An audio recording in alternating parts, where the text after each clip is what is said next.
ድሬዳዋ የኦሮሞ ነች የኦሮሞ ክልል ነበረች ስላለ ያንን ተቃውሞ ለማሰማት ነው ዛሬ ከብሔሬ ጋር የተቀመጥኩኝ እዚህ።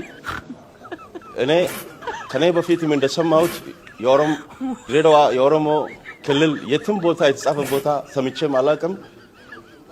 ከኔ በላይ እድሜ ያሉትም አባቶች እንደ አስተማሩን ድሬዳዋ ኢሳና ጉርጉራ መሆኗን ነው ማውቀው እና ዛሬ በዚህ መስመር አብይ በተናገረው ባለው ድሬዳዋ የኦሮሞ ክልል ነች ያለው እሱ በህልሙ ነው ያየው መሰለን ያንን ቃል እና መቼም ድሬዳዋ ኦሮሞ ክልል ሆነ አታውቅም።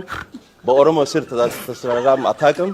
ከዚህ በፊትም በኢሳና ጉርጉራ ነው እስከዛሬ ድረስ የተስተዳደረችው። ካሁን ከትግሬ በኋላ ቲፒኤልኤፍ ከጀመሩት በኋላ እነሱን ለኦሮሞ ክብር ስላላቸው እነሱን ጠቀማቸውና 2 አመት ኦሮሞ 2 አመት ሶማሌ ስላሉት በዛ ሰበብ ነው ኦሮሞ የገቡት ድሬዳዋን።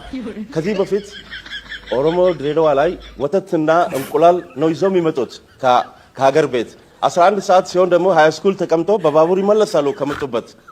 እኛ እንደዛ ነው ያደግነው።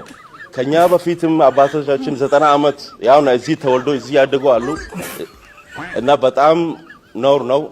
ያንን ጠቅላይ ሚኒስትራችን አስቦ የተናገረው ነገር በጣም ይቅርታ ማለት አለበት። ድሬዳዋ ዛሬም ነገም ኢሳና ጉርጉራ ነው መባል የነበረበት። እንደዛው ነው